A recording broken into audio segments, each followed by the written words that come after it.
menggigit manusia ya dok ya. Musuk sih ya, kan nggak ada giginya gitu ya. Iya. Oke. Nah Oke. gitu. Nah, Kalau kalau betina untuk gitu.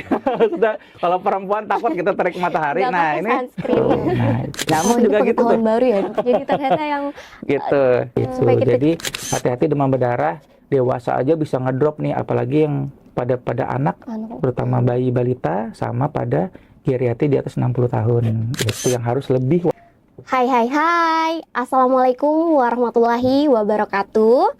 Halo Sobat Sehat Muis semua, kembali lagi di Muis Talks, podcast resmi Rumah Sakit Umum Daerah Ince Abdul Muis Samarinda.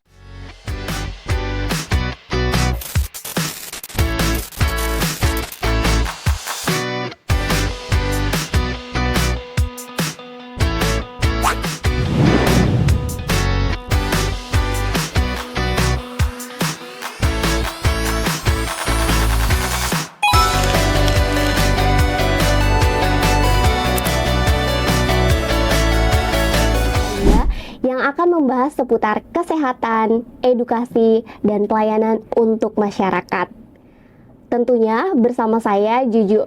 Nah, Sobat Sehat Muis semua, pada episode 5 kita kali ini, kita akan membahas penyakit musiman yang dimana penanganannya biasanya banyak orang yang salah kaprah nih.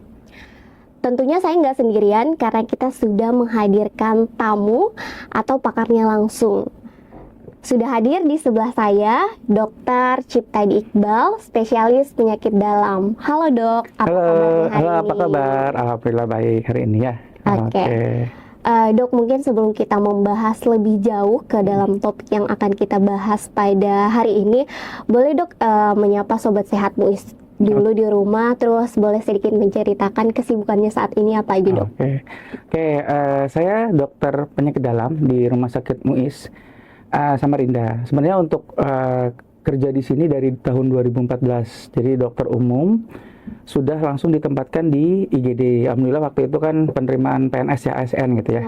Dari 2014 sampai sekolah itu 2020. Oh, 2020. 2020-an akhir ya. Jadi di IGD itu full tuh. Jadi kisaran 7 tahun ya. 7 tahunan hampir 8 tahun di IGD. Dan kemudian bersekolah. Nah, lulusan di Banjarmasin, Unlam ya, sekarang ULM namanya. Oh, ULM. Ya, waktu dokternya ULM, spesialisnya pun di ULM Banjarmasin. Nah, karena kebetulan di sana juga ada tempat tinggal gitu ya, orang tua di sana, jadi kayak pulang kampung aja lagi gitu. Iya, memang aslinya di sana. Aslinya orang Banjar memang. Oke, berarti dari 2014, kemudian di IGD selama kurang lebih 7 tahun ya dok. Oke. Gitu. Kalau untuk tadi sudah perjalanannya, dok, di episode 5 kali ini kita tuh akan bahas penyakit yang mungkin sumbernya itu dari hewan yang cukup kecil ya dok, yaitu nyamuk. Sebenarnya demam berdarah dengue ini apa sih dok? Oke. Jadi demam berdarah ini sebenarnya adalah penyebabnya virus. Nah, virus ini ada sebenarnya dua nyamuk yang bisa menularkannya nanti ke manusia. Jadi nyamuknya kena virus gitu ya, yaitu Aedes aegypti yang terkenal ya, Aedes aegypti, sama ada Aedes albopictus namanya. Tapi memang yang paling kita fokuskan di Aedes aegypti. Nah, nyamuk ini yang tertular betina gitu ya. Yang betinanya, nah itu dia ngambil darah atau menghisap darah di manusia untuk berkembang biak. Nah, itu saat menghisap darah, nah itu yang bisa menularkan ke manusia. Nah, itu dikatakan nyamuk ini yang bikin penyebabnya. Padahal tidak semua nyamuk, sebenarnya nyamuk yang terkena virusnya gitu. Virusnya kita sebut dengue. Nah, itu makanya nanti ada demam dengue dan demam berdarah dengue atau disebut DBD. Nah, manusia yang terkena virus itu, yang sudah digigit nyamuk itu, terkena virus itu, nah itu yang menjadikan demam dengue dan demam berdarah dengue atau DBD itu. Berarti itu nyamuknya tadi menggigit manusia ya dok ya. Musuk sih ya, kan nggak ada giginya gitu ya. Iya. Oke. Nah gitu. Nah, kalau untuk ciri-ciri nyamuknya itu gimana dok? Nah, jadi nyamuknya itu memang kalau dilihat bentuknya, karena nyamuk ya lumayan, walaupun kecil mulai kelihatan gitu ya, nggak kayak kuman. Jadi garis-garis tuh kakinya belang-belang kayak zebra gitu, jadi hitam putih. Nah, terus Biasanya dia aktifnya tuh ada shift-shiftan gitu ya. Oh, ada Jadi dia shift-shiftannya. aktifnya tuh pagi sama sore. Oh, pagi sama Ya, pagi kisarannya jam 8 sampai kisaran jam-jam 10-an biasanya dia aktifnya. Yang aktifnya ya, maksudnya ya hari jam-jam berikutnya memang ada, tapi dia aktifnya untuk mencari mangsa atau mencari manusia gitu ya, bukan mangsa sih. Mencari darah gitu, Iya. itu pagi sama Oh, sore. pagi sama sore. Sorenya kisaran jam 3, ada yang mengatakan sampai kisaran jam 7. Ada yang mengatakan jam 5 sore gitu ya, jam 3 sampai jam 5 sore, ada yang mengatakan sampai jam 7. Nah, itu aktif-aktifnya sore. Nah, itu. Beda nggak sama nyamuk lain? Kalau yang malam biasanya ada Anopheles jenisnya itu yang malarianya. Nah, beda lagi. Walaupun nyamuk kan banyak nih. Ada yang menyebabkan malaria gitu ya, ada yang Iya, menyebabkan betul. DBD. Nah, khusus untuk DBD itu Aedes aegypti yang kakinya garis-garis dan aktifnya pagi dan sore gitu. Pagi dan sore. Berarti dia memang menghindari waktu siang dan malam ya, Ya. Dok ya. Nah, kalau ditanya kenapa nih kok nggak ada siang gitu ya, nggak ada malam, ya kita dibilangnya sih dia memang bukan manusia ya, maksudnya serangga gitu ya, beda-beda memang.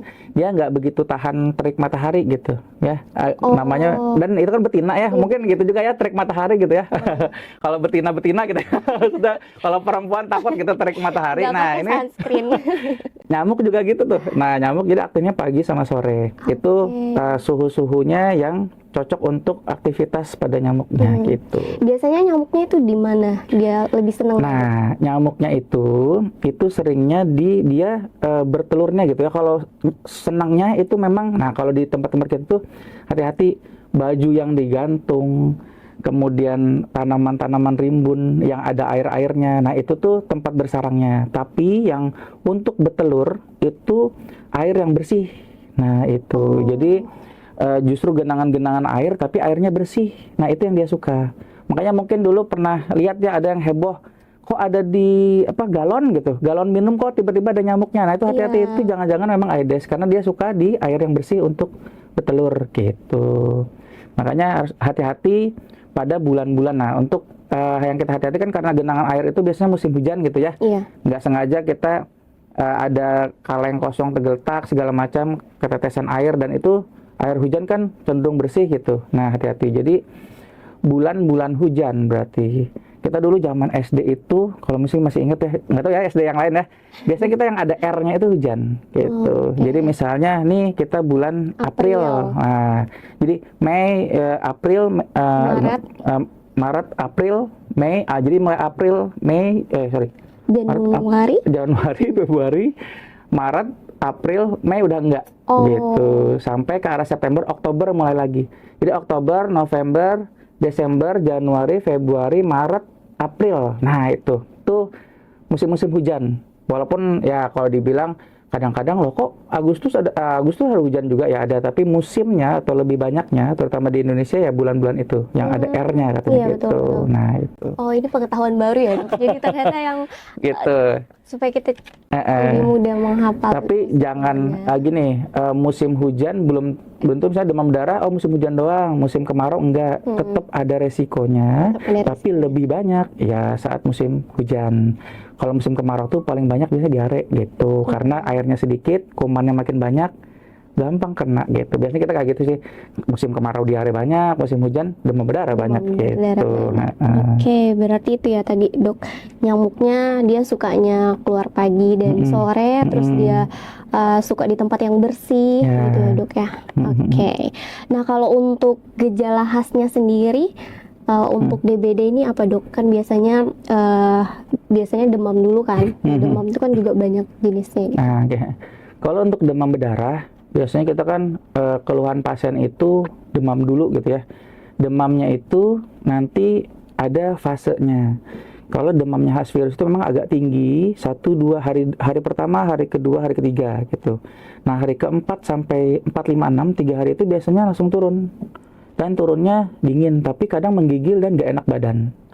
Gitu, makanya dikatakan panak kuda katanya. Panak kuda kan lurus, ada panaknya, lurus lagi gitu ya. Kalau kuda gitu, panak kuda. Jadi intinya 3 hari demam, tiba-tiba turun mendadak, artinya itu yang hati-hati. Padahal itu fase shock atau fase bahayanya. Tapi kadang pasien itu udah nggak demam lagi Dok, tapi nggak enak badan. Kadang nyeri sebadanan, mual muntah, lemes banget. Nah, itu fase 4, 5, 6 baru nanti naik lagi demam tinggi. Nah, 6 tuh hari ke-6 bisa naik tinggi sampai hari ke-7 kalau nggak di tata laksana gitu.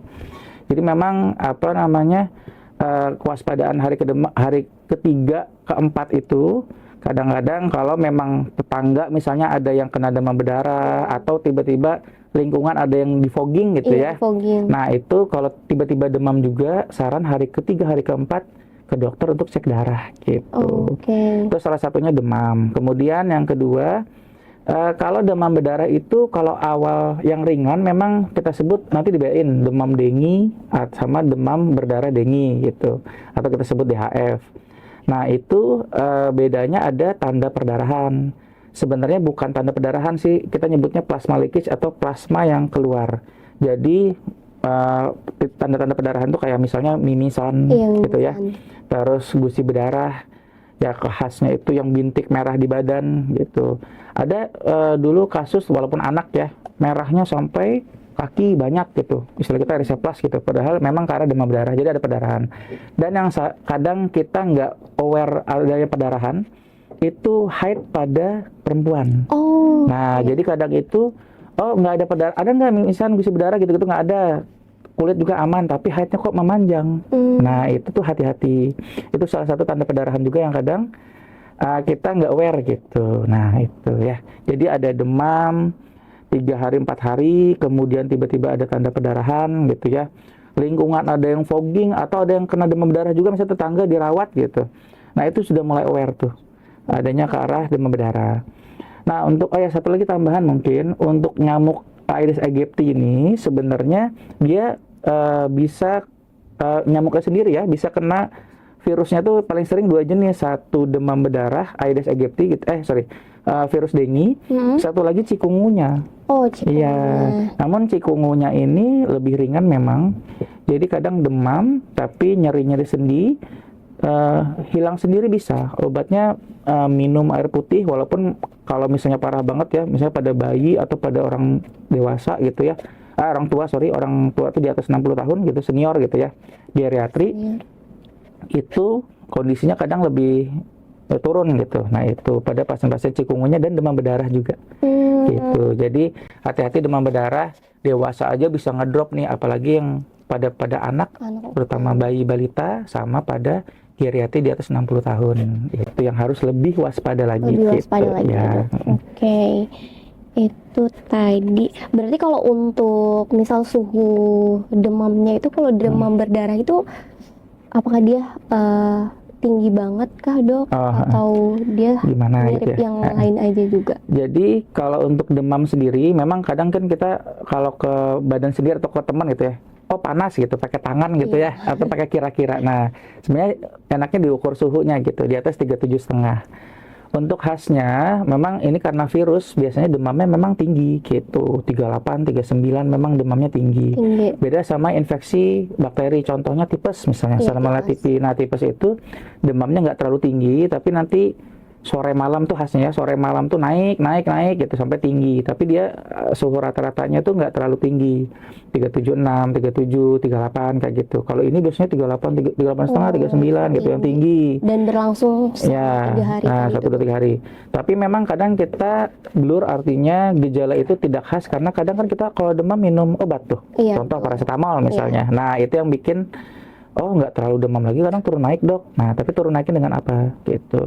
Jadi kadang kalau misalnya dengan obat itu sudah ada fase blurnya atau masking atau nggak begitu jelas gitu ya. Tapi kalau dibiarkan aja, minum air putih aja, kadang demam itu cenderung tinggi gitu. Bisa sepanjang hari, turun sendiri bisa gitu, tapi dia cenderungnya tinggi gitu. Oke, mungkin tadi udah sempat dokter bahas juga sedikit, berarti DBD ini merupakan penyakit musiman dok? Jadi memang karena penyebabnya itu dari nyamuk gitu ya, yang terkena virusnya, kalau dibilang musiman akan meningkat pada musim hujan gitu. Jadi kalau musim lain gimana ya masih ada resiko tapi lebih rendah gitu, lebih jarang. Karena musim kemarau nggak ada hujan, nggak ada air yang menggenang gitu ya, otomatis dia nggak bisa berkembang biak dengan baik gitu. Oke, Dok, orang kan biasanya tuh cuman takut trombositnya turun ya, padahal mungkin yang bahaya itu di masalah cairannya. Sebenarnya seberapa penting sih, Dok, peran ion tubuh ini untuk mencegah pasien DBD jatuh ke kondisi kritis? Oh ya. Jadi yang dikhawatirkan itu biasanya kan cek darah nih, trombosit turun. Iya. Nah, yang kita lihat itu sebenarnya ada istilahnya hematokrit gitu ya, HP biasanya disebutnya, sama trombosit. Kadang-kadang kita juga sebenarnya ngelihat HB dan leukosit, intinya darah rutin gitu ya. Oke. Dia satu yang membedakan bahkan demam dengue dengan DHF itu adalah plasma leakage atau plasma yang kebocoran plasmanya. Dan itu satu, kedua trombosit yang rusak atau hancur. Gitu. Itu kalau trombositnya rusak itu yang bikin demam gitu.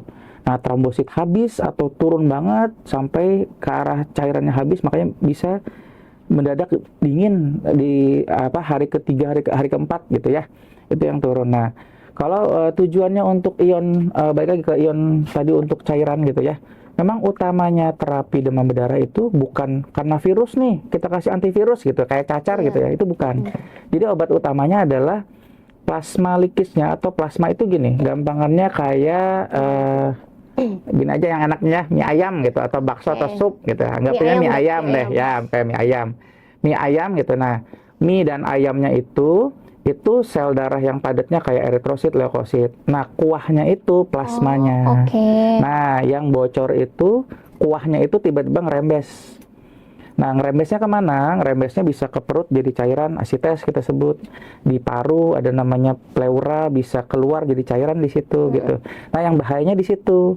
Jadi cairannya keluar, nggak bisa bawa nggak bisa bawa eritrosit atau sel darah merahnya, nggak bisa ngalir gitu ya. Trombositnya pun hancur. Nah, itu yang bahayanya. Jadi menggantikan plasma itu dengan cairan termasuk ion. Nah, jadi tujuannya memang bukan sebanyak-banyaknya ya. Secukupnya kalau bisa, memang kalau kondisinya bagus, sebanyak-banyaknya cairan ke tubuh. Jadi obat utamanya demam berdarah itu minum banyak gitu ya. Kalau kondisi ginjal dan jantungnya bagus ya, itu minum banyak, minimal 2,5 liter minimal. Artinya boleh 3 liter, 3,5 gitu, asal nggak muntah-muntah gitu ya. Minum banyak ditambah infusan cairan, makanya disarankan rawat inap gitu. Cek darah pun ada yang sampai per 6 jam, 8 jam, 12 jam, 24 jam gitu idealnya. Walaupun kadang di rumah sakit kita kadang per 24 jam gitu ya, tergantung kondisi nanti pasiennya seperti apa. Nah, jadi penting banget untuk ion tubuh untuk menggantikan plasma yang keluar. Jadi supaya kondisi tubuh kembali normal, cairannya bagus lagi. Nah, itu dengan cairan dan ion tubuh tadi gitu. Gitu ya ternyata, Dok. Terus juga mungkin kembali ke si siklus pelana kuda tadi, Dok, yang sempat dokter ada bahas. Sebenarnya di mana sih titik pasien atau mungkin orang-orang tuh sering terkecoh, Dok? Di situ, di fase itu. Nah, tadi kembali lagi, kalau biasanya demam hari ketiga, hari keempat gitu ya, itu hati-hati. Kadang kita nganggap sembuh sendiri gitu ya, paling demam-demam biasa. Hati-hati, demam-demam biasa itu ya tadi dilihat lagi lingkungan gimana, ada perdarahan atau enggak. Ketika demamnya itu turun biasa, badan seger ya mungkin memang sembuh gitu ya. Tapi ketika badan kok tambah lemas, kok goyang-goyang badan gitu ya, lemes banget. Gitu. Nah, itu yang hati-hati. Makanya amannya ketika apalagi ada tetangga gitu. Memang nyamuk ini nggak terlalu jauh ya, maksudnya terbangnya gitu ya. Jadi ketika ada yang kena, ini penyakit pun bukan menular sebenarnya, tapi ya ditularkan lewat nyamuk atau vektor gitu. Jadi bukan kayak TBC yang batuk gitu keluar. Nah, itu bukan, tapi nyamuknya itu bisa menggigit ke yang lain-lain kan. Jadi ketika khawatir itu, ya sudah hari ketiga, hari keempat ketika demamnya turun dan tiba-tiba ngedrop kondisi, saran sih cek darah memang. Gitu. Apalagi tadi yang wanita kadang yang haidnya kok memanjang gitu. Banyak kasus tuh yang wanita demam-demam, haidnya agak panjang, terus demam, udah hilang. Ternyata hari kelima lemas gitu ya. Bilang haidnya banyak katanya. Kok kandungan dulu kadang kayak gitu-gitu. Ternyata dievaluasi demam berdarah gitu. Itu yang hati-hati. Tapi bukannya menakut-nakuti ya, hanya Iya, waspada saja waspadanya ya, Dok. gitu. Oke, mungkin bisa kita lihat untuk di Rumah Sakit Abdul Muiz ini sendiri, Dok. Untuk pengalaman dokter sendiri, bagaimana sih tren kasus DBD ini? Apakah dia lebih banyak menyerang usia dewasa atau anak-anak, Dok? Oh, oke. Demam berdarah ini karena penyebabnya nyamuk gitu ya, nggak ada mandang umur tuh, yang penting ada darahnya gitu. Jadi dia bisa bayi, balita, atau sampai ke dewasa.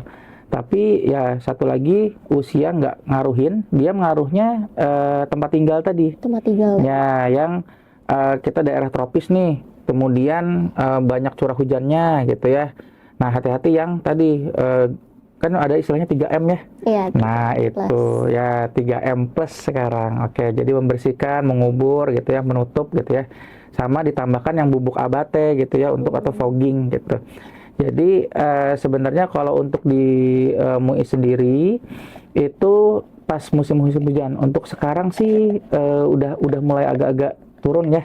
Tadi mengingat R tadi. Nah, ini kan bulan apa nih? April ya. Bulan April. Nah, April, Mei udah musim-musim kemarau mestinya. Jadi sebenarnya kalau udah bulan-bulan nggak hujan lagi itu cenderung membaik.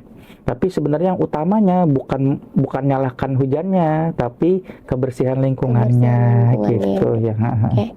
Kalau untuk bicara soal pengalaman nih, Dok, ada nggak sih kasus DBD yang mungkin cukup unik dan berkesan dari dokter?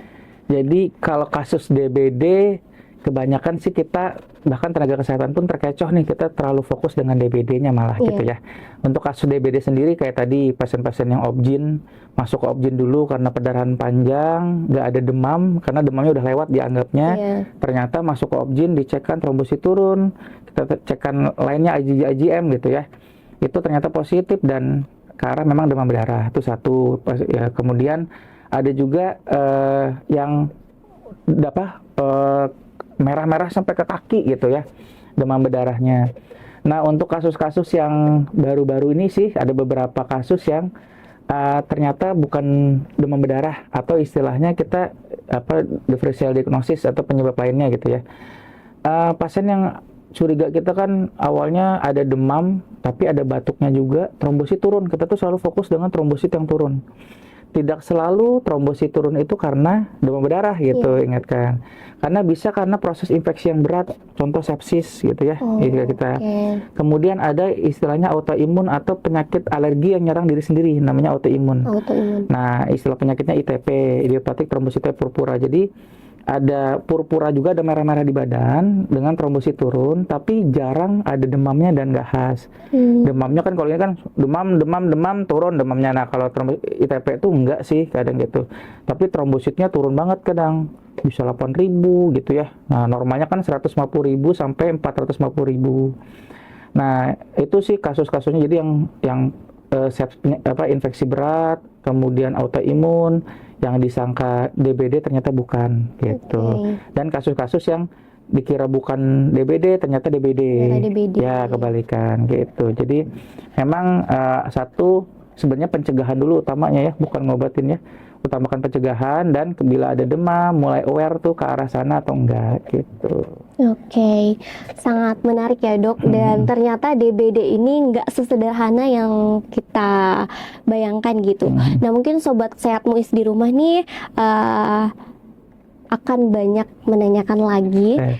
Tapi setelah yang satu ini, karena setelah ini kita akan masuk ke segmen 2, Dok, dimana kita akan membahas kata netizen versus realita. Jadi kayak mitos dan faktanya gitu, Dok. Oke, Sobat Sehat Muiz, jangan kemana-mana, tetap di Muiz Talks.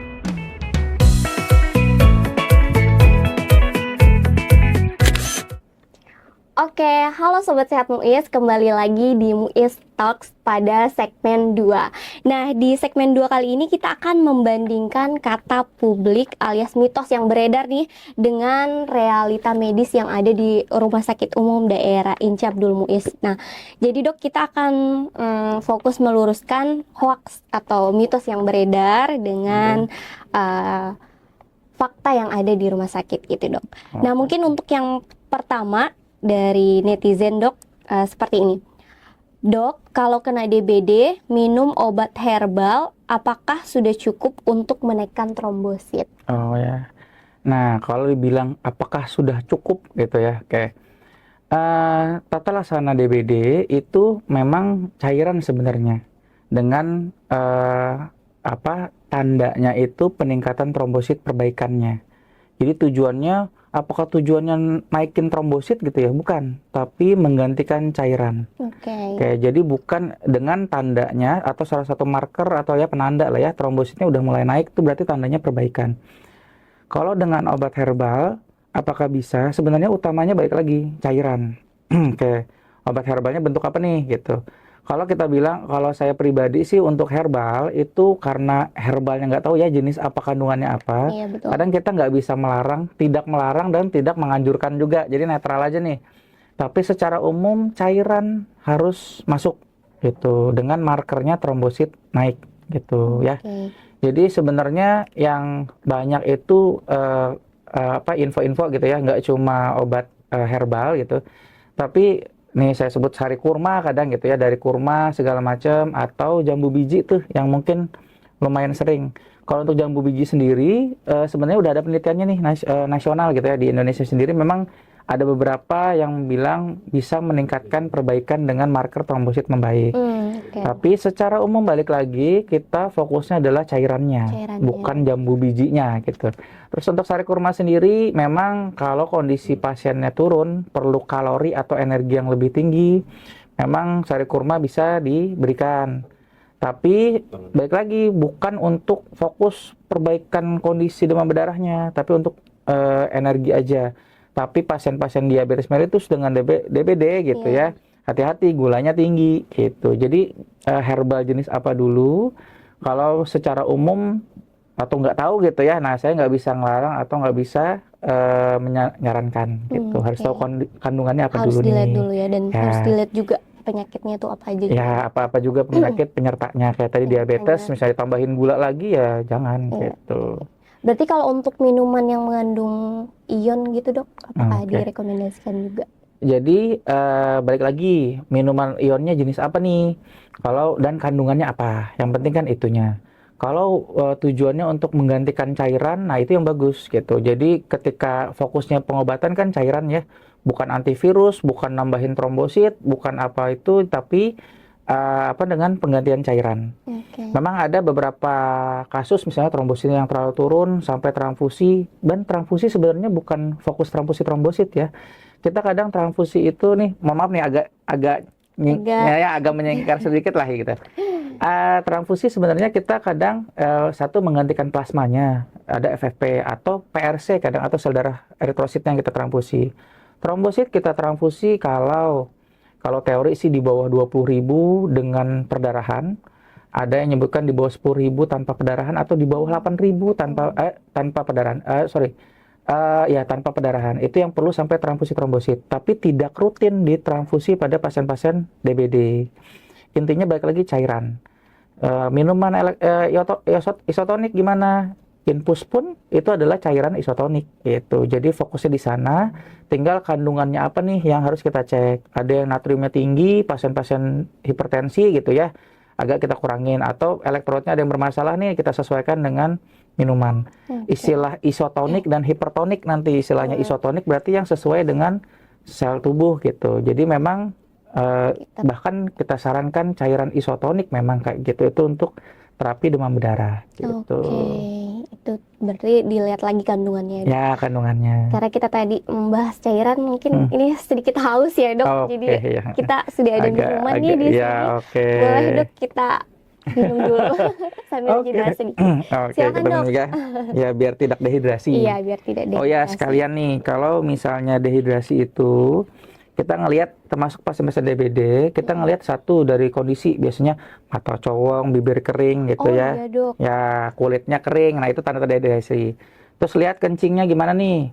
Nah, kencingnya banyak nggak? Terus warnanya cerah, kuning cerah atau kuning keruh. Nah, itu tanda-tanda dehidrasi. Jadi nggak cuma untuk demam berdarah, tapi pasien-pasien yang kurang cairan pun itu memang perlu pengaturan cairannya perlu lebih banyak gitu ya. Iya, dok. Silakan dok.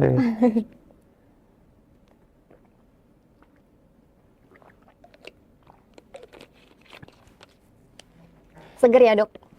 Agak berhamburan nih. Oke, oke. Oke dok, balik lagi ke kata netizen nih yang kedua dok.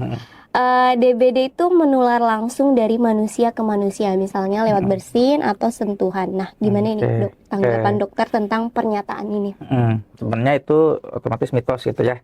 Artinya kan penularnya lewat nyamuk yang kena virus Oh dengue. iya betul. Jadi bukan dari manusia ke manusia gitu ya. Tapi dari nyamuknya itu ngisep darah sini, ngisep darah situ gitu. Nah, jadi bukan dari manusia-manusia tapi nyamuk yang kita khawatirkan. Oke, Bukan manusia yang kena demam berdarahnya gitu ya. tapi si nyamuk tadi ya dok, Nyamuknya tadi nyamuk kecil penyebabnya. itu, Oke. nyamuk betina ya tadi ya dok. Nyamuk betina yang kena virusnya. Nah, virus dengue. Jadi harus ada syarat-syaratnya gitu ya. Iya. Nah, itu. Saya penasaran dok, Nah, nggak berarti apa. kalau untuk si nyamuk jantannya dia Nah, ngapain? oke. Nyamuk jantannya bekerja cari duit ya, Pak. Mencari nafkah. Sebenarnya gini, untuk nyamuk sendiri itu makannya adalah buah-buahan. Oke. Jadi bukan hanya buah-buahan, terus tuh tanaman-tanaman sebenarnya gitu. Nah, bahkan ada penelitian nih, saya lupa di daerah Jawa, Malang atau mana gitu ya. Dia untuk mengubah nyamuk-nyamuk jantannya supaya mandul. Oh, oke. Ya, terus tuh atau ada kelainan genetik pada nyamuk-nyamuknya terus disebarin. Nah, tujuannya supaya dia nggak bisa berkembang biak gitu. Iya, betul. Jadi jantan-jantannya yang di aneh-anehin gitu ya, di macam-macam Diakalin gitu ya, diakalin Dok. ya tujuannya itu. Karena fokusnya di untuk berkembang biaknya itu. Iya, Karena oke. nyamuk ya memang nggak ngisep darah maksudnya ngisep darah untuk makan dia ya enggak sebenarnya. Memang kalau pada betinanya sendiri untuk energi ada memang. Jadi darahnya untuk energi, tapi utamanya untuk proses berkembang biaknya itu. Nah, itu. Oh, Dan kebetulan air liurnya yang sangat nusuk gitu ya. Yang kena virus denginya ya masuk ke tubuh kita gitu. oh jadi gitu Gitu. ya dok. Gitu. Jadi nyamuk jantan ya merasa jantan lah ya. Tidak bersalah secara umum, Secara ya ini secara ya. umum tidak bersalah gitu ya. Oke, gitu. Oke, menarik nih dok tentang si nyamuk ini. Kita masuk yang ketiga dok, kata netizen. DBD ini termasuk ke dalam golongan penyakit autoimun karena menyerang sistem imun kita. Benar nggak sih dok pernyataan ini kalau DBD itu masuk? Sebenarnya, sebenarnya itu mitos. Jadi baik lagi tadi ada kasus-kasus yang disangka demam berdarah karena trombosit turun ternyata autoimun. Tapi kan tadi udah kita jelaskan secara umum ya, kalau demam berdarah penyebabnya adalah karena virus Terus? yang menyerang nyamuk Aedes aegypti atau Albopictus tadi, baru ngisep darah manusia gitu. Bukan autoimun, itu beda lagi. Autoimun bukan karena virus, tapi karena imun tubuh. Imun kan untuk pertahanan tubuh ya. Iya, Ketika betul. ada kuman, imun tubuh nyerang supaya kumannya nggak nyerang kita. Tapi istilahnya auto gitu, bukan manual gitu ya. Auto itu artinya nggak ada kumannya, tiba-tiba nyerang tubuh sendiri. Iya. Nah, itu yang bisa ngerusak, salah satunya ngerusak trombosit nih. Macam-macam memang penyakitnya gitu ya. Autoimun tuh banyak banget penyakitnya. Paling umum banget tuh SLE tuh lupus katanya gitu ya. Nah, tapi kalau pada kasus yang mirip demam berdarah itu istilahnya ITP. Jadi dia imunnya, salah satunya ya, imunnya penyebabnya itu menyerang ke trombosit. Nah, itu. Jadi kalau DBD ya bukan karena autoimun gitu, tapi ada penyakit autoimun yang mirip DBD kayak gitu ya.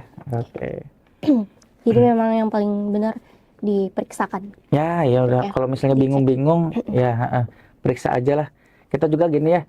Kalau secara umum tuh, kalau misalnya kita bingung hal sesuatu, carilah ahlinya. Misalnya kita nih nggak ngerti nih mobil segala macam, berarti kita nanyanya ke orang bengkel, Iya, gitu ya. Nggak ngerti nih masak, tanya ke koki. Nggak ngerti masalah kesehatan, tanya tenaga kesehatan, gitu. Kadang kita percaya dengan tetangga yang latar belakangnya apa dulu nih. Kalau misalnya latar belakangnya koki, dia jelasin tentang demam berdarah, harus dikasih obat herbal ini. Ya jangan, cari ahlinya gitu ya. Kalau tetangganya dokter atau perawat, bidan atau tenaga kesehatan yang ngerti, nyarankan ini, ya mungkin kita bisa percaya gitu ya. Jadi pahami dulu tetangga Anda apa gitu ya. Kalau misalnya bingung, lebih baik memang cek kesehatan di rumah sakit atau puskesmas yang memang ada tenaga kesehatannya gitu ya. Oke dok. Terus lanjut lagi nih dok, ada satu lagi. Kalau lagi DBD katanya nggak boleh makan yang berminyak atau pedas karena bikin trombosit makin anjlok. Gimana nih faktanya sebenarnya dok? Sebenarnya baik lagi tidak berkorelasi langsung gitu ya untuk demam berdarahnya, karena balik lagi penyebabnya bukan karena pedas dan minyak gitu ya. Itu pedas minyak kaitannya sama biasanya mah lah atau radang tenggorokan gitu-gitu. Jadi kalau dibilang boleh, boleh nggak orang demam berdarah minyak dan pedas? Sebenarnya ya boleh-boleh aja, tapi nanti khawatir penyakit lain yang nambah gitu. Iya. Bukan cuma demam berdarah, minyak-minyak bisa bikin kolesterol gitu ya, pedas-pedas lambung, tenggorokan sakit gitu. Jadi nggak cuma demam berdarah ditambah penyakit tambahan gitu. Makanya kadang ya jangan juga gitu demam berdarah minum itu. Tapi kalau secara umum sebenarnya ya masih boleh Masih gitu, boleh nggak aja ya. apa-apa iya. Mungkin Dok, sorry agak balik ke pernyataan netizen yang tadi kan sudah dijelaskan kalau misalnya si DBD ini nggak menular dari manusia ke manusia. Nah, yang mau saya tanya Dok, kalau misalnya ibu hamil atau ibu menyusui nih, apakah itu bisa menularkan Dok? Atau maksudnya kalau ibu menyusui apakah tetap Bayinya. aman untuk bayinya gitu? Oke. Darah ibu dan bayi sebenarnya detailnya ke bagian dokter obgyn biasanya ya. Tapi secara umum pasien demam berdarah yang kena demam berdarah boleh nggak nyusuin? Itu boleh.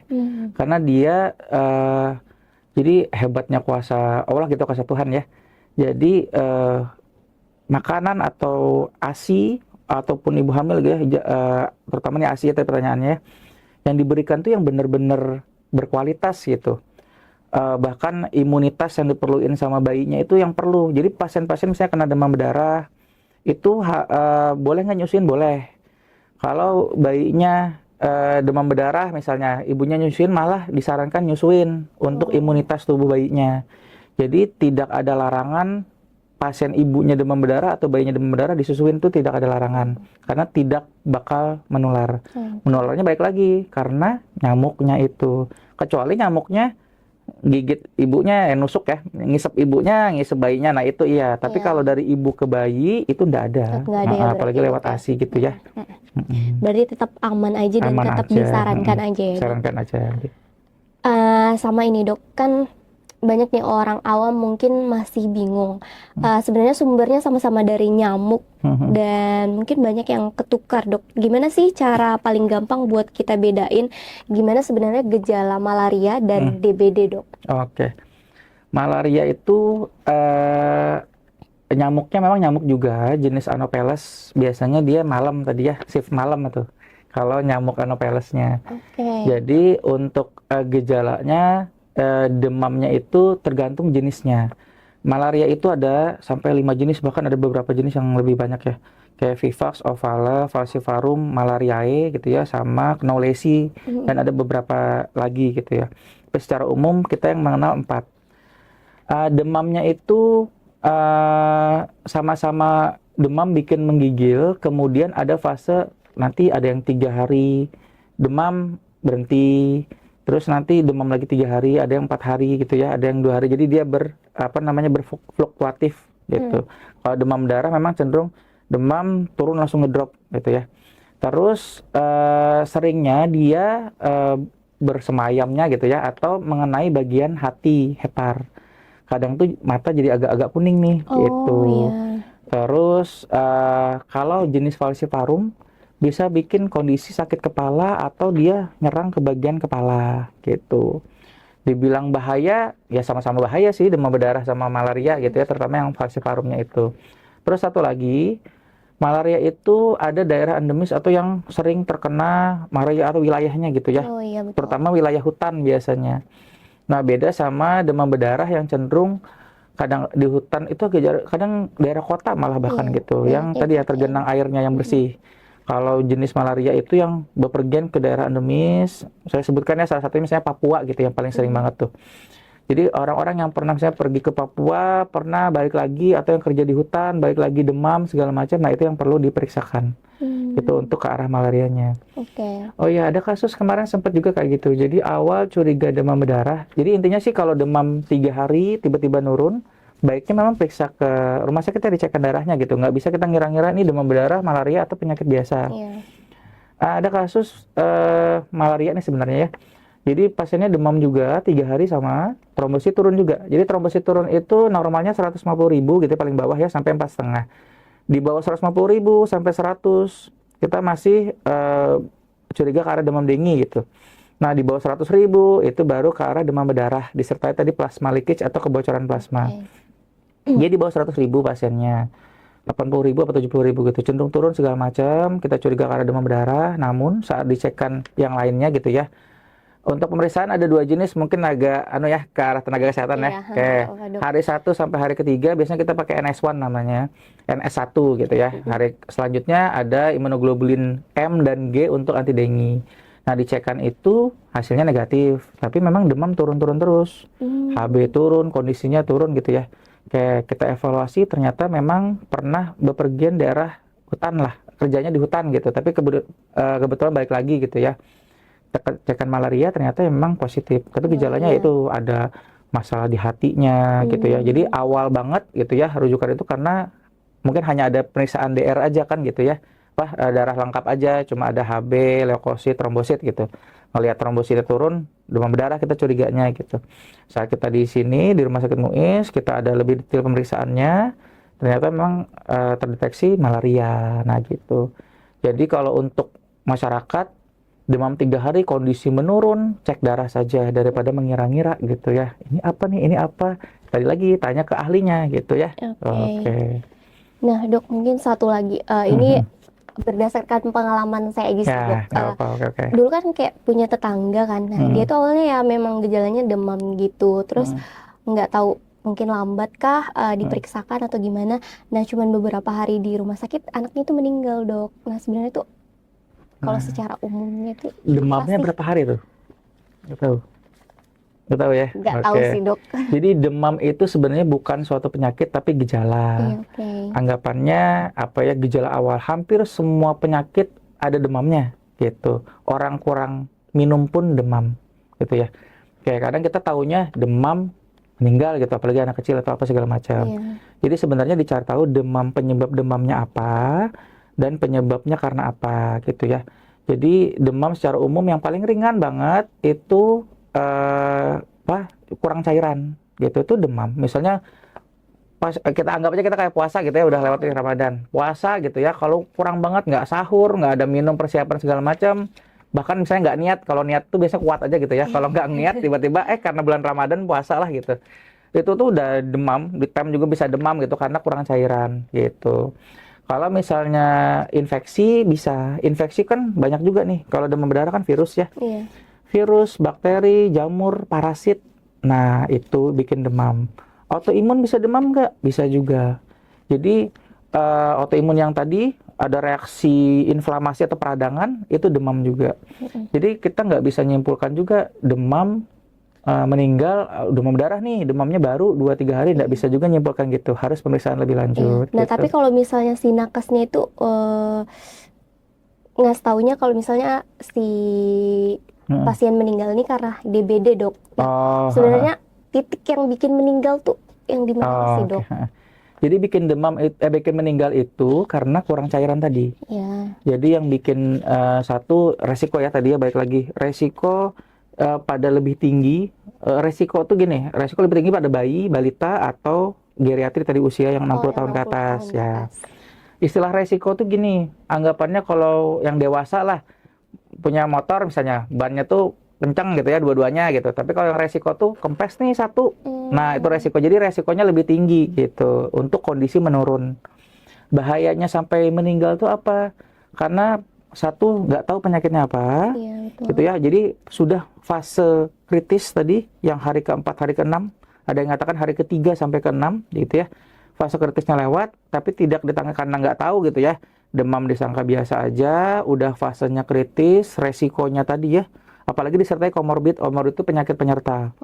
Misalnya udah ada jantung, ada ginjal, ada gula, ya diabetes gitu, itu bahkan memperparah penyakit apapun. Nah, jadi kondisi itu yang bikin menurun, kemudian tidak ditata laksana dengan baik.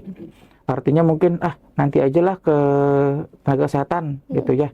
Terus sekarang semuanya ada BPJS ya gitu ya, ibaratnya kalau misalnya biaya segala macam BPJS semuanya bisa nerima, kok demam berdarah bisa tertangani.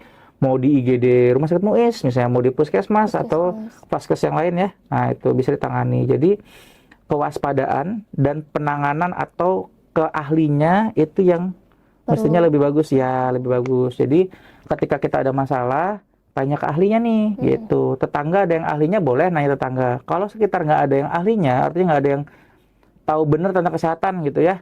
Ya berarti kita nanyanya ke puskesmas atau ke rumah sakit gitu. Apalagi bayi, balita, dan usia 60 tahun geriatri. Nah kalau ada apa-apa, lebih baik memang ke IGD gitu ya, langsung pelayanan ya kesehatan gitu. Jadi untuk demam-demam langsung periksa aja gitu. Apalagi yang tadi bayi, balita, dan geriatri, karena resikonya ya parahnya memang bisa sampai ke arah kematian gitu ya.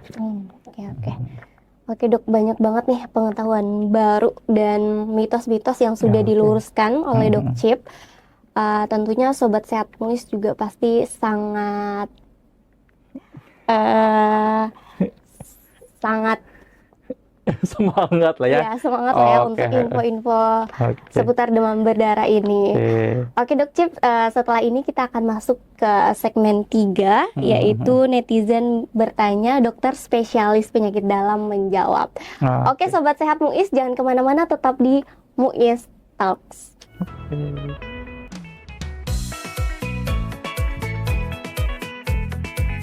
Oke, halo Sobat Sehat Muis, kembali lagi bersama kami dan Dr. Cip tadi Iqbal. Kita sudah akan masuk ke segmen 3, di mana kita akan menjawab pertanyaan-pertanyaan dari netizen Sobat Sehat Muis yang ada di rumah Dok, yang sudah kita kumpulkan. Nah, untuk yang pertama nih Dok, ada yang bertanya, Dok, hari keberapa sih waktu yang paling tepat buat cek darah kalau kita curiga DBD? Dan supaya tidak sampai telat. Oke, jadi kalau misalnya pemeriksaan sekarang ya, bahkan hari pertama pun bisa kita cekkan atau mendeteksi bahwa DBD atau bukan. Tapi memang kalau yang secara umum kita anjurkan adalah demam hari ketiga, nggak turun-turun. Ya, kalau hari pertama tuh kapan kita cekkan? Kalau memang tetangga tuh ada yang demam berdarah tuh. Nah, tetangga demam berdarah atau ada yang fogging, tiba-tiba kita demam dengan faktor resiko tadi. Bayi, balita, geriatri di atas 60 tahun gitu ya. Atau ya kalau tetangga demam berdarah mau usia berapapun, demam 1-2 hari, boleh dicekkan. Ya, dicekkannya istilah kita NS1 tadi ya, balik lagi ya. NS1 tuh hari 1 sampai ke 3, IgG IgM itu hari ke 5 ke atas. Ya, di Muis ada kok. Gitu. Di Muis tadi ya Dok. Berarti memang lebih cepat, lebih bagus ya Dok. Ya. Kemudian pertanyaan kedua nih Dok. Kenapa ya Dok, lingkungan rumah sudah bersih, tapi anak atau keluarga masih bisa kena DBD? Oke. Yang penting bersih dulu ya, artinya bersih udah usaha tuh, gitu. Jadi kalau misalnya masih kena DBD, memang malah karena dia genangan air itu, jadi bersih ada nggak kira-kira yang bikin genangan? Nah itu yang harus ditutup tadi ya. Jadi selain membersihkan, menutup, baru mengubur gitu ya. Nah menutup itu yang kira-kira bisa bikin genangan air tuh dari hujan, itu yang harus ditutup. Itu ya masih mungkin justru karena bersih, air menggenang, kemudian nyamuknya berkembang di situ gitu ya. Kemudian menusuk, nah itu menusuk manusianya, nah itu yang bisa kena gitu ya. Yang penting udah usaha nih. Ya kalau misalnya tetap kena juga, udah mengubur, kemudian 3 plusnya sudah, 3M plusnya sudah gitu ya, masih kena juga, ya itu musibah gitu ya. Selain itu berdoa juga jangan lupa ya. Oke, itu namanya musibah itu. Yang penting berdoa. Usaha membersihkan dulu gitu. Yang usahanya udah maksimal ya Dok. Kemudian pertanyaan ketiga Dok, berapa nilai trombosit yang dianggap bahaya, dan ada nggak sih pantangan makanan yang dilarang buat penderita DBD sendiri? Jadi kalau misalnya untuk yang bahaya itu, demam berdarah itu kalau di bawah 100.000 sudah ke arah demam berdarah gitu ya. Jadi patokannya 100.000, nah di bawah itu sampai ke arah 20.000 tuh. Nah 10.000 atau 8.000, nah itu udah bahaya banget gitu. Terutama biasanya hari ke 3, 4 sampai 6 biasanya gitu ya. Soalnya ada beberapa situasi bilang 3, 6, ada yang bilang 4 sampai 6 kisaran itu. Itu yang trombosit yang bahayanya gitu ya. Oke. Tadi untuk trombositnya ya Dok. Kemudian pertanyaan keempat Dok. Dok, kalau penderita DBD sampai bicara ngelantur atau kesadaran menurun, itu normal karena demam atau tanda bahaya sebenarnya Dok? Oh ya, sorry, tadi kayaknya pertanyaan sebelumnya ada yang belum tak jawab ya, masalah Apa tuh, Dok? makanan tadi ya. Oh iya, makanan. Ya, makanan yang dilarang sebenarnya tidak ada spesifik yang dilarang, kecuali ada penyerta komorbid ya, atau penyerta misalnya kayak diabetes mellitus, otomatis gula jangan, tekanan tinggi otomatis asin-asin jangan gitu ya, kolesterol tinggi otomatis yang berminyak jangan gitu ya. Itu komorbidnya, tapi khusus untuk demam berdarah malah dianjurkan tadi cairan, minum banyak gitu ya. Oke. Kemudian tadi selanjutnya masalah kesadaran, bahaya nggak? Ya otomatis bahaya. Jadi kenapa jadi pasien jadi penuh kesadaran pada pasien demam berdarah? Karena kayak pasien dehidrasi aja, cairannya banyak keluar. Kita kan kalau dehidrasi misalnya yang jelas banget ya diare banyak, muntah banyak kelihatan gitu. Kalau demam berdarah kan demam dingin udah nggak ada kelihatan apa-apa gitu, hanya tiba-tiba nggak sadar aja. Nah itu sebenarnya proses penyakitnya. Jadi kondisinya dehidrasi parah gitu di badannya, trombositnya bisa turun banget, kemudian plasmanya udah keluar kemana-mana, itu yang bisa bikin penurunan kesadaran. Selain karena masalah kurang cairan dehidrasi, bisa juga ada kasus yang trombositnya karena terlalu turun, disertai penyerta misalnya hipertensi tinggi, stroke malah. Ada kasus-kasus kayak gitu yang bikin bahayanya. Jadi trombosit itu kan tujuannya kalau misalnya selokan gitu ya, trombosit itu bataknya gitu, untuk nahan pembuluh darah. Pembuluh darah tuh selokan gitu ya. Iya, Dok. Trombosit itu bataknya. Ketika ada yang bocor bataknya, kita tutup, satu batak lagi, satu batak lagi. Nah, ketika bataknya habis, otomatis wah hancur kemana-mana tuh, bisa berdarah kemana-mana gitu. Badan kita mana sih yang nggak berdarah gitu ya? Kan semuanya bisa berdarah nih gitu. Bahkan mata pun bisa berdarah bisa gitu kalau trombosit terlalu turun. Yang bahaya tadi kepala nih gitu. Bisa sampai stroke karena DBD ya kan, sebenarnya bukan DBD secara langsung tapi karena trombosit terlalu turun dengan penyakit penyerta lain misalnya usia tua, tekanan tinggi gitu-gitu bisa memicu satu penyakit lainnya gitu. Oke, Dok. Kemudian Dok, pertanyaan yang kelima. Apa penanganan pertama yang tepat di rumah, khususnya soal suhu tubuh sebelum dibawa ke rumah sakit? Oke. Jadi yang penanganan pertama adalah satu, kalau anak kecil atau anak bayi balita gitu ya, itu usahakan yang bahaya itu dehidrasinya dan demamnya. Jadi khusus anak kecil itu demamnya harus ditanganin. Obat demam dulu kasih nih supaya nggak terlalu tinggi. Karena kalau dewasa, kalau anak-anak terlalu tinggi bisa kejang tuh, kejang demam namanya. Kalau dewasa sih memang agak jarang gitu ya, nggak sampai kejang demam tuh udah nggak ada. Tapi bikin nggak enak badan gitu ya. Jadi obat penurun panas atau obat paracetamol gitu ya untuk pasien-pasien dewasa, pasien anak juga diminumkan nggak apa-apa. Yang utamanya adalah masalah cairan. Nah minumnya harus banyak gitu ya, minumnya harus banyak. Hati-hati tapi ada beberapa kasus gejalanya mual muntah. Nah itu yang perlu muntahnya ditangani juga gitu ya, tapi tetap harus cairan masuk. Mual muntah cairan nggak masuk gimana? Otomatis bawa ke IGD gitu untuk cairan utamanya. Jadi dua nih, demamnya tangani sama cairannya gitu ya. Kalau untuk pencegahannya sendiri apa aja, Dok? Oke, pencegahannya otomatis 3M tadi ya. 3M plus gitu ya. Membersihkan, yang kotor-kotor dibersihkan gitu ya, kaleng-kaleng, kemudian yang kira-kira kemungkinan tergenang ya, nggak cuma kaleng ya, sekalian aja bersihin semuanya gitu, nggak cuma fokus DBD. Bersihkan satu. Kedua, kalau misalnya ada cekungan misalnya apa ya, cekungan yang nggak bisa dibuang gitu, artinya kayak misalnya tempat tandon misalnya yang ada cekungan segala macamnya ya otomatis ditutup. Jangan sampai ada tergenang walaupun sedikit. Itu bisa pemicu tumbuhnya nyamuk di situ tuh gitu, jentik-jentik gitu ya. Jadi kalau misalnya memang nggak bisa dibuang, misalnya kolam, bisa nggak dibuang? Nggak bisa lah. Jadi ditutup. Nah itu. Oke. Kemudian sisanya gimana? Ada yang dikubur. Kalau nggak bisa ditutup, kubur tuh gitu ya, otomatis dikubur aja. Kan nggak bisa dibuang tuh, diangkat nggak bisa kan gitu, dikubur. Oke. Terus plusnya apa? Plusnya kadang ada tuh bubuk yang untuk membunuh jentik-jentik gitu ya. Macam-macam tuh. Ada yang terkenal abate gitu ya, kadang dibagi-bagi di puskesmas gitu. Itu bisa. Kalau yang memang udah sering tergenang nggak bisa diapa-apain, misalnya selokan atau apa, atau danau atau apa, otomatis bubuk abate gitu. Kemudian fogging tadi plusnya ya.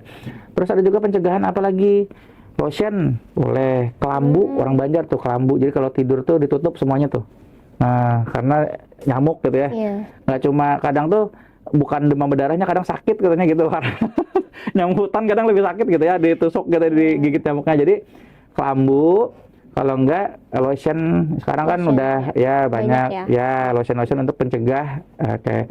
Terus ada lagi sebenarnya yang kayak bau-bauan yang nggak disukain sama nyamuk gitu ya. Kayak lavender ya terkenal gitu ya. Iya. Kayak ada beberapa lagi mungkin. Nah, itu yang dihindari. Jadi boleh ditanam misalnya gitu. Ya, oke. Oke, itu tadi untuk pencegahannya ya, Dok. Kemudian ada pertanyaan lagi, Dok. Berapa banyak sih, Dok, dosis minum cairan berion yang ideal dalam sehari supaya kita nggak sampai dehidrasi berat saat masa demam? Oke deh. Jadi kalau untuk anak-anak memang ada perhitungannya berdasarkan berat badan gitu ya.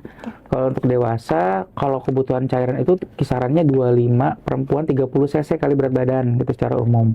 Tapi memang ada hitungan khusus kalau pasien-pasien yang demam berdarah.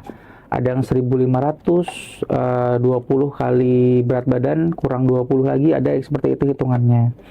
Jadi intinya kalau misalnya di rumah sakit gitu ya, rawat inap, kita memang mengatur tuh cairan yang masuk sama cairan yang keluar gitu. Tapi kalau di rumah bingung nih ngitungnya, Iya. nah gitu gimana? Kalau untuk pada dewasa yang penting terpenuhi dulu yang hariannya. Jadi 2,5 liter sehari tuh, 2,5 liter. ya 8 gelas, satu gelas kita hitung 250 cc lah kisarannya. Jadi 8 gelas kisaran 2,5 liter per hari. Kalau ada demam ditambah aja gitu, bisa segelas, 2 gelas gitu ya ditambah untuk cairannya. Sama tadi pahami tanda-tanda dehidrasi. Jadi kalau demam tidak selalu demam berdarah, bisa kurang cairan. Jadi waspadai, satu, bibir kok kering terus gitu ya.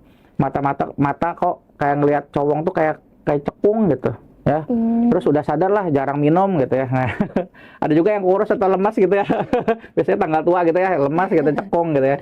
Sebenarnya gitu cairan. Kemudian bingung sama badan, itu lihat kencingnya gimana. Kalau keruh berarti tandanya kurang cairan. Ya, dan mungkin memang kita kalau di rumah sakit ada lagi perhitungan kencingnya berapa banyak, tanda cairan. Terus ada istilahnya kalau USG ada IVC namanya untuk evaluasi kebutuhan cairan gitu. Tapi kalau itu kan di rumah sakit yang lebih detail gitu ya, kita ngitung jumlah sama keluarnya yang pas. Tapi kalau di rumah yang penting hariannya terpenuhi, kalau demam ditambah saja. Asalkan, nah ada tandanya, asalkan pasien-pasien jantung atau ginjal tidak ada komorbid gitu, terutama jantung sama ginjal yang harus tidak boleh berlebih, tidak boleh kurang. Nah itu yang agak risky, agak sulit. Nah itu jadi harus dipas-paskan gitu. Ya. Oke. Berarti diselingin minuman Ya yang masih juga boleh apa sih ya? itu. Jadi masih diboleh diselingi. Yang penting secara umum adalah cairannya. Oke. Gitu ya. Oke. Sama ini ada pertanyaan lagi, Dok. Misalnya udah pernah kena DBD nih, terus udah sembuh. Nah itu apakah ada kemungkinan untuk kena lagi? Terus Nah, apakah ada batas maksimal dalam masa hidupnya? berapa kali gitu ya? Berapa kali kena DBD? Biasanya kan cacar gitu ya sekali gitu ya. Sebenarnya gini, virus dengue itu yang lumayan tuh DEN 1, 2, 3, 4. Jadi ada nama jenis virusnya tuh macam-macam juga. Ada 1, 2, 3, 4 tadi. Paling yang bikin berat itu 2 dan 3. Oke. Biasanya kalau kena pertama kali ringan aja. Kadang istilah kita demam dengue gitu yang ringan. Yang bikin demam berdarah dan kasus berat itu biasanya malah infeksi yang kedua. Jadi dengan jenis virus yang berbeda. Biasanya gitu. Itu penelitiannya ya. Penelitiannya secara umum gitu. Jadi yang berat itu 2 dan 3, kalau terinfeksi yang kedua dengan jenis yang lain, itu yang bikin parah. Kalau dibilang bisa nggak berkali-kali gitu ya, ya tadi otomatis bisa. Bahkan kalau berkali-kali itu lebih bahaya. Iya, lebih bahaya, lebih berat kondisinya. Gitu. Sampai berapa lama nih, ada batasnya nggak? 5 kali doang gitu, selanjutnya nggak bisa. Harus jangan itunya, jangan terkenanya itu, tapi pencegahannya dikuatin gitu ya. Oke, hati-hati jadinya. Itu ya, kita pencegahannya yang lebih ditingkatin. Ya. Oke Dok, ini nggak kerasa kita udah masuk di segmen terakhir dan di bagian akhir nih Dok. Mungkin sebelum ditutup, ada nggak sih satu pesan penting yang ingin dokter sampaikan kepada sobat sehat Muiz di rumah gitu tentang DBD ini? Oke. Jadi untuk DBD sendiri, memang ada faktor-faktor yang nggak bisa kita ubah gitu ya. Ada faktor-faktor yang bisa diubah. Yang nggak bisa diubah itu apa sih? Misalnya kita faktor usia yang tadi, terus bayi balita, kemudian faktor cuaca gitu ya, yang musim hujan, musim dingin, dan kita daerah tropis. Ya itu kan nggak bisa kita ubah, hanya untuk lebih waspada. Nah yang bisa diubah apa nih? Satu tadi masalah ngebersihkan 3M plus tadi ya. Jadi pencegahannya dikuatin nih.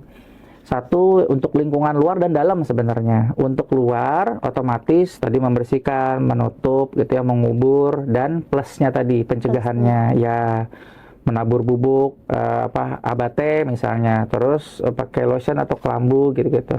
Nah untuk dalamnya sendiri gimana? Nah itu nutrisi tubuh harus bagus, makan minumnya jadi selalu kita balik lagi metabolik ya, kebetulan karena penyakit dalam gitu ya. Iya. Kita fokuskan di metabolik. Satu masalah kita tuh fokusnya dua aja, masalah pola makan dan pola hidup, artinya aktivitas 150 jam per minggu, kemudian pola makan yang baik gitu ya. Oke, dan dievaluasi metaboliknya. Saya selalu bilang metabolik itu ngapa sih kita cek? Metabolik itu ada 4, masalah kolesterol, gula, tekanan, dan berat badan, tinggi badan, BMI. Kok itu terus sih disebutkan gitu biasanya ya? Karena itu adalah standar kesehatan manusia pada umumnya. Sakit apapun ketika metabolik kita bagus itu akan cepat pulih gitu. Kebalikannya ketika metabolik bermasalah, sakit apapun bakal lambat penyembuhannya gitu. Jadi termasuk demam berdarah, metabolik bagus otomatis penyembuhannya akan lebih bagus gitu. Ya lebih cepat. Jadi pencegahannya baik di dalam tubuh sendiri maupun yang di luar gitu ya. Dan waspada juga masalah kebersihan tadi gitu, dan aware ya. Oke, itu aja. Oke, Sobat Sehat Muiz, itu tadi pesan penting dari Dr. Ciptadi Iqbal, spesialis penyakit dalam tentang demam berdarah ini. Ya, semoga pembahasan kita pada hari ini bermanfaat untuk kita semua, Dok, dan terutama untuk Sobat Sehat Muiz bisa menjadikan pembahasan kita ini sebagai ilmu untuk mencegah demam berdarah ini, Dok. Oke Sobat Sehat Muiz, kalau kalian senang untuk podcast kita pada hari ini, jangan lupa untuk like, comment, and subscribe channel YouTube kita. Karena di episode-episode berikutnya kita akan kembali lagi dengan tema yang lebih menarik gitu. Dok, terima kasih banyak untuk waktunya pada hari ini. Saya Juju dan tentunya dengan Dr. Ciptadi Iqbal pamit undur diri. Sampai jumpa di Muiz Talks episode berikutnya. Oke.